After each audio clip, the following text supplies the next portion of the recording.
이제 영재학교 지원을 생각하게 된 거는 중학교 1학년? 네, 그때인 것 같아요. 이제 그때가 중학교 1학년 끝, 이제 겨울쯤에 이제 KMO가 마무리되고, 이제 그때가 제가 KMO를 제일 열심히 했을 때인데, 이제 그때 딱 마무리하고 좋은 성과가 나와서 이제 이제 1년 끝났다 하면서 되게 퍼질러 있을 때인데, 이제 하원 측에서 영재학교 같은 경우 이제 2학년 때부터 지원할 수 있으니까 이제 지금부터 생각해보면 어떠냐라고 이제 물어봤거든요. 그때부터 이제 부모님이랑 얘기하면서 이제 그러면 영재학교를 한번 지원해볼까 하게 되면서 이제 그렇게 중학교 1학년 끝 부분부터 이제 영재학교 지원을 생각하게 됐던 것 같습니다. 이 친구네 학년 때, 그러니까 지금 이 친구가 조기 입학을 했다라고 했잖아요. 보통 부산에서 영재학교 조기 입학은 매년 3명에서 왔다 갔다 이렇게 나옵니다. 근데 얘네 학년 때 우리 학원에서 이제 조기 입학을 한 친구가 4명이 나왔어요. 어마어마했던, 제가 부산 내려온 지 이제 저도 완전 부산 사람이 돼서 여기 내려온 지가 저도 벌써 이제는 13년 정도가 됐어요. 13년 정도가 됐는데 가르쳤던 학년들 중에 얘네 학년이 제일 우수했던 학년, 황금돼지띠 니네가? 네. 황금돼지띠 억지로 막 일부러 끄집어냈던 그 학년들이죠. 그러다 보니까 애들이 경쟁심, 투쟁심도 굉장히 좋고, 지금 이 친구도 중1 때 KMO 2차 연상을 탔어요. 그러니까 초5 때부터 시작을 했고, 얘네 학년에 되게 실적이 좋았던 아이들이에요. 그래서 그 아이들이 일단 끝까지 갔었고, 그러니까 이 친구들은 뭐 이제 현석이는 꿈을 중1 때부터 꿨다라고 하지만 사실은 계속 가스라이팅을 했었죠. 초5 때부터 잘 봐. 너는 영재교 가는 거야. 이러한 과정을 거쳐서 KMO가 언제 딱 될 거고, 그게 되면 언제 영재교반에 들어올 거고, 저한테는 계획이 있었어요. 주로 이제 중학교 과정 수학이랑 과학 진도를 나갔던 거, 그게 우선이었던 것 같고요. 그리고 초등학교 5학년에서 6학년에 이제 여기 들어왔는데 초 5, 6기간 때 배운 거는 그 경시 좀 기초 과정이거든요. 이제 그래서 초등학교 때는 사실 그 정도만 했던 것 같습니다. 경시 기초 과정이랑 이제 중학교 수학, 과학, 진도 어느 정도 빼는 거, 그 정도로 공부했던 것 같아요.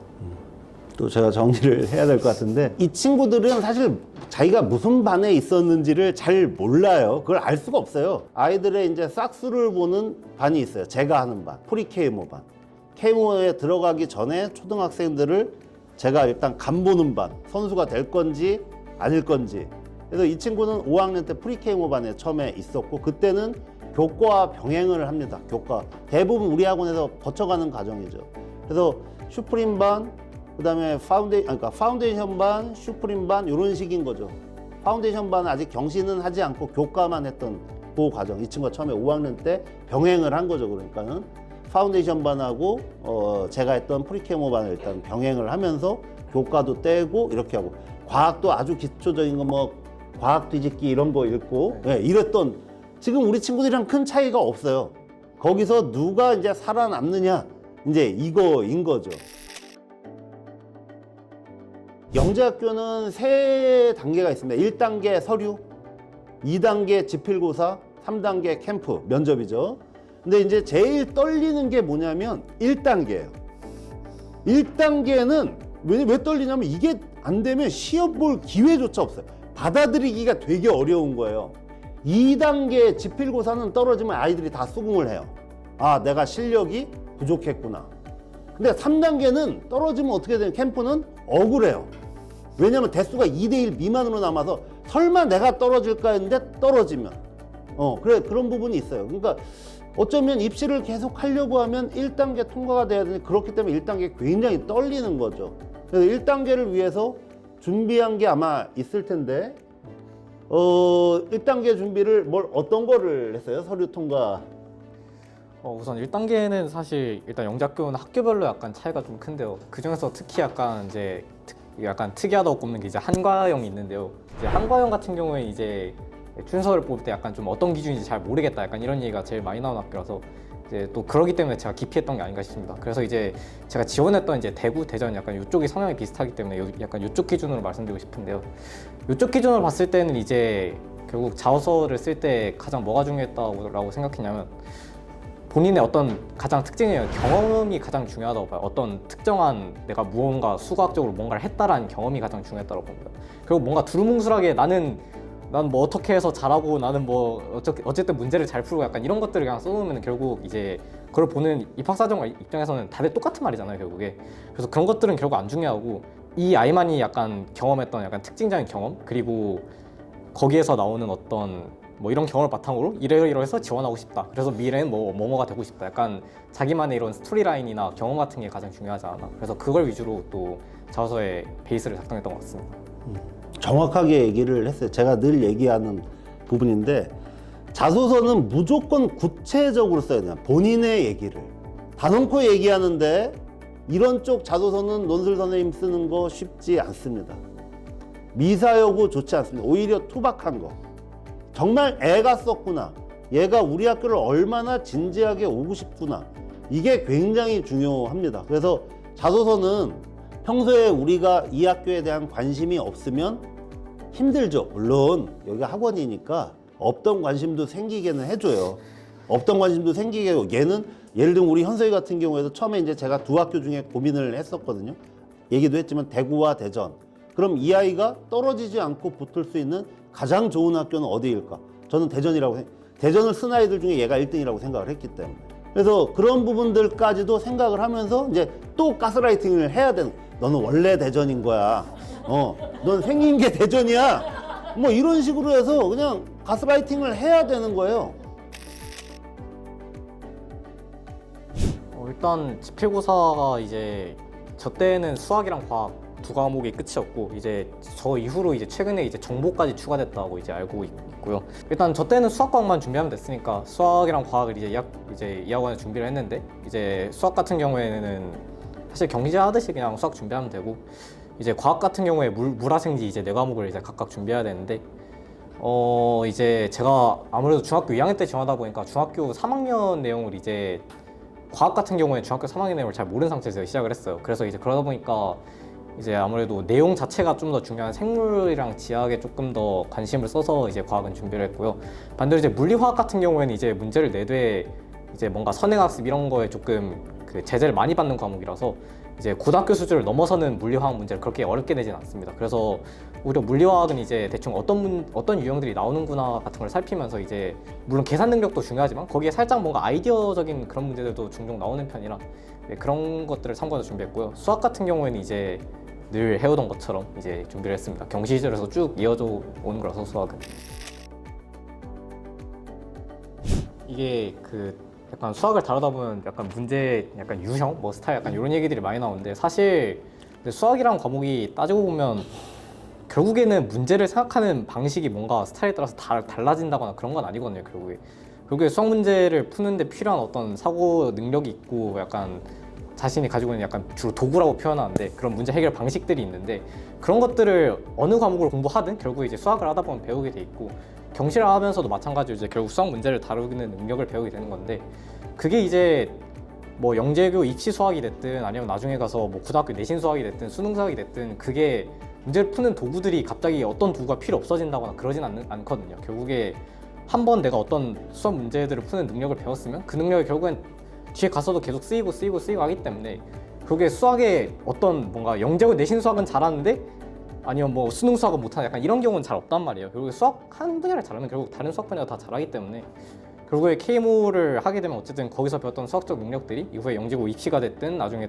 더 나가서 고등학교 내신이 됐든 다 나중에 이제 대학교에 또 입시 수학이 됐든 다 계속 쓰이기 때문에 네, 장기적으로 봤을 때 결국에 KMO 하면서 배웠던 수학적 능력들이 이후에 계속 쓰이게 된다. 한번 배워놓으면 계속 쓰이니까 되게 좋은 거죠.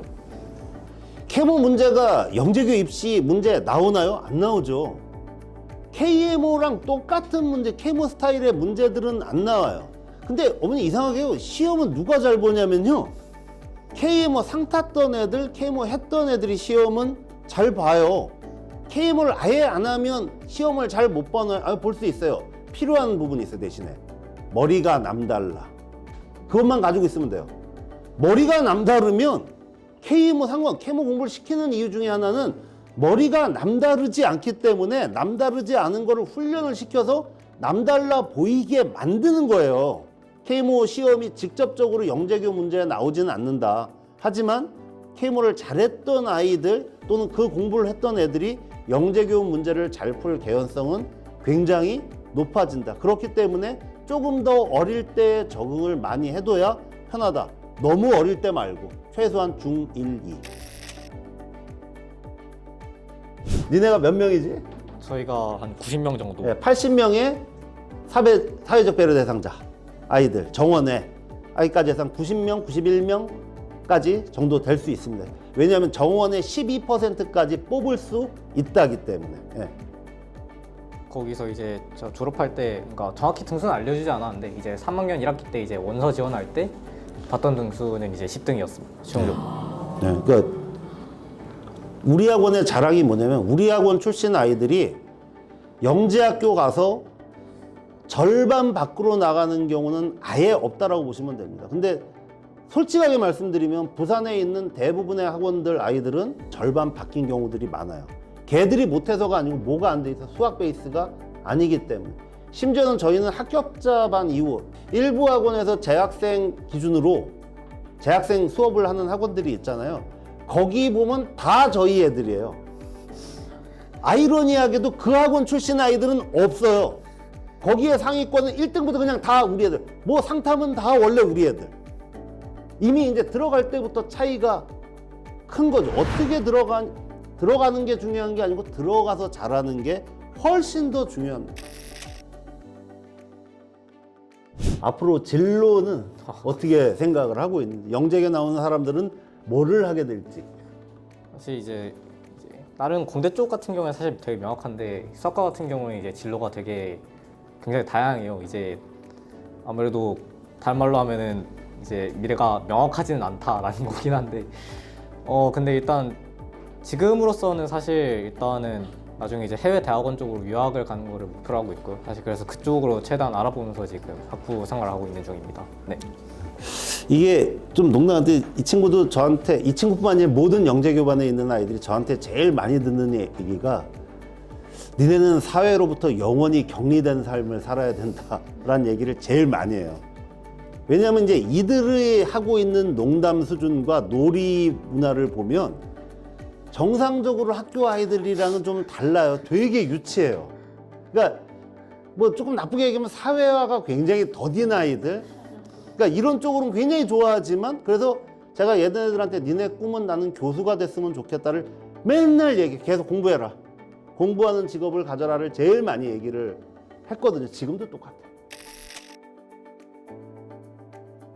이제 앞에서 말했다시피 사실 이 학원 4년 반 정도 있었죠. 그리고 중학교 기간 동안은 사실 이 학원 외에 다른 학원 다니지 않았었습니다. 그냥 여기만 다녔었죠. 그래서 결국에 케이무하고 그 다음에 이제 영재학교 준비하고 영재학교 붙고 나서 이제 고등학교 미적분 내신까지 미적분 진도 빼는 것까지 이제 다 이 학원에서 해결했었는데 어쨌든 그거 하나를 모두 이 학원에서 해결했는데 그 결과로 지금 어쨌든 쭉 성공했었으니까 충분히 이 학원에서 이 성공의 발판이 될 수 있는 좋은 수업과 기회를 받지 않았었나라고 생각을 합니다. 결국에 시발점이 이 학원이었다고 생각을 합니다. 우리 애들이 잘 성장하는 거가 보면 되게 정말 보람, 멋져요. 애들한테 늘 하는 얘기가 선생님은 딴 거 필요 없고 니네를 TV, 뉴스 이런 데서 좀 보고 싶다. 나쁜 일 말고 좋은 일로. 이런 얘기를 되게 많이 하거든요. 실제로 제가 우리 애들한테 인성적으로 굉장히 엄격합니다. 그래서 뭐 KG에서 도움을 받았다는 게 저는 오히려 이런 쪽 공부보다, 공부는 뭐 돈 내고 하는 거니까 당연한 거고 오히려 이런 쪽에서 도움을 받았다가 전 조금 더 저 개인적으로 좋은 거. 시작을 의대기 쪽으로 해서 의대기로 끝내보자면 사실 이제 물론 의대도 굉장히 이제 좋은 길이라고 생각을 하지만 이제 저 같은 경우에는 어쨌든 뭔가 수학을 공부를 했으면은 뭔가 그쪽으로 또 뭔가 자신만의 뭔가 흔적을 남길 수 있는 그런 성과를 내는 걸 중요하다 생각해서 어쨌든 뭔가 수학을 단순히 공부하기보다는 또 그걸 공부하면서 뭔가 자신만의 어떤 관점이라던가 흥미 같은 게 생겼으면 좋겠고 또 그걸 통해서 또 언젠가 수학 분야로 뭔가 자신만의 길로 활동을 하면서 이제 수학을 이렇게 꾸준히 공부해 온다는 거는 그 분야로 어쨌든 남들보다는 조금 더 어쨌든 뛰어난 재능을 가지고 있다는 거잖아요. 그래서 그런 분야로 어쨌든 그 분야에서 남들보다 뛰어난 재능을 가지고 있으면 그런 능력을 키워서 어쨌든 수학 분야로 뭔가 좀 세상에 좋은 도움이 될 수 있는 그런 흔적을 남길 수 있게 바란다고 저는 생각합니다. 그래서 이제 중고등학교 때 동안 또 열심히 공부해서 이제 또 저와 같은 사람이 돼서 또 이렇게 찾아올 수 있기를 바랍니다. 네, 감사합니다. 네. 여기